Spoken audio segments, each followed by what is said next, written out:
अब से मैंने लिया उसे चूम के निंदिया टूट गई, के निंदिया। चाइना के साथ उनकी इन जो हरकतों के खिलाफ आवाज उठानी चाहिए थी, लाल आंख कर करके चाइना को समझाना चाहिए था।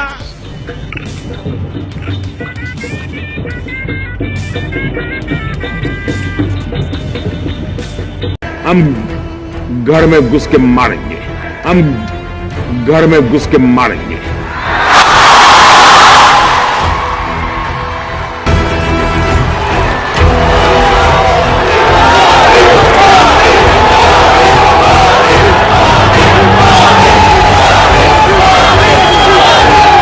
ये हमारा सिद्धांत है। हम घर में घुस के मारेंगे। पाकिस्तान को उसी की भाषा में जवाब देना चाहिए कि लव लेटर लिखना बंद करना चाहिए। तो प्रणब मुखर्जी रोज एक चिट्ठी भेज रहे हैं और वो सवाल भेज रहे हैं, ये जवाब देते फिरते हैं। गुनाह वो करे और जवाब भारत सरकार दे रही है। पाकिस्तान हमको मार के चला गया, पाकिस्तान ने हम पर हमला बोल दिया मुंबई में, और हमारे मंत्री जी अमेरिका गए और रोने लगे। ओबामा अच्छे दिन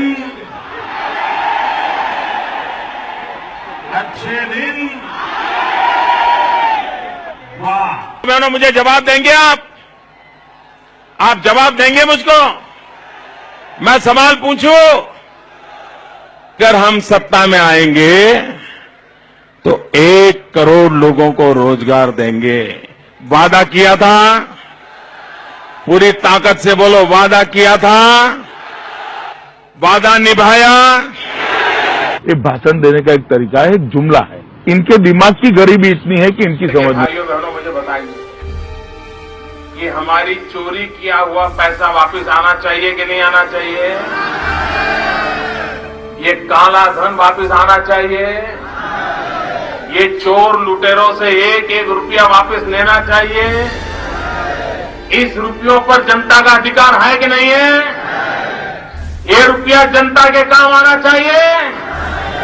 अरे एक बार ये जो चोर लुटेरों के पैसे विदेशी बैंकों में जमा है ना, उतने भी हम रुपये ले आए ना, तो भी हिंदुस्तान के एक गरीब आदमी को मुफ्त में 15-20 लाख रुपए यूं ही मिल जाए। देश का चौकीदार चोर है। का ये चौकीदार पूरी तरह से चौकन्ना है। राहुल गांधी ने सिर्फ इतना कहा था, चौकीदार, पब्लिक कह रही थी चोर है। इस वक्त हमारे हिंदुस्तान की कंडीशन, हमारे भारत की कंडीशन बिल्कुल ऐसी है जैसे किसी आदमी की 2 बीवियां हों। तो कत्तिउ अरहामकुम, अगर तुम्हें जमीन का हुक्मरान बना दिया गया तो तुम जमीन में फसाद फैलाओगे और रिश्तेदारियों को तोड़ दोगे, खत्म कर दोगे। यानी मुख्तलिफ मज़ाहिब धर्म के लोग जो इस मुल्क में रह रहे होंगे, उनके दरमियान तुम दूरियां पैदा कर दोगे, उनके रिश्तों को तोड़ दोगे। हिंदू मुस्लिम सिख ईसाई, ये सब जो ये नारा था, आज देखिए आप क्या सूरत हाल हो गई। कोई जिम्मेदार आदमी जो एक जिम्मेदार कुर्सी पर बैठा हुआ हो और उसकी जबान से ये नारा लगता हो, देश के गद्दारों को गोली मारो, सालों को, और उसके दूसरे ही दिन गोली चल जाती हो।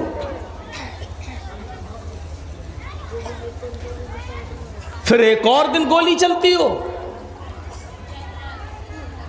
गोली चलाने वाला जय श्री राम का नारा लगाता हो। यही पिस्टल, यही बंदूक अगर मौलाना जर्जीस के हाथ में होती तो अभी तक हम आईएसआई के एजेंट हो गए होते। अभी तक हमारे तार पाकिस्तान से जोड़ दिए गए होते। अभी तक हमारे ऊपर देशद्रोही का मुकदमा लग गया होता। अभी तक हम कहां होते ये आपने सोचा भी नहीं होता।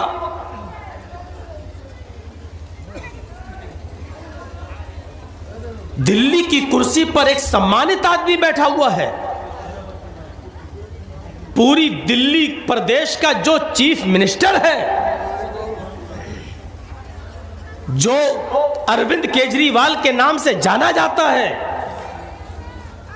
जिसने दिल्ली को एक नई फिजा और एक नई सोच दी हो और तरक्की की एक नई राह पर जिसने गामजन किया हो, और एक जिम्मेदार आदमी जिम्मेदार कुर्सी पर बैठकर ऐसे शख्स को आतंकवादी कह देता हो और उसके ऊपर कोई एफआईआर दर्ज ना होती हो, ऐसे शख्स के खिलाफ कोई मुकदमा दर्ज ना होता हो। जरा तसव्वुर करें, हमारा ये देश, हमारा ये प्यारा मुल्क किस सिमत की तरफ जा रहा है और हम इसको किस सिमत की तरफ मोड़ने की कोशिश कर रहे हैं। क्या ये वो भारत जिसको कहते थे हिंदू मुस्लिम सिख सोने की चिड़िया?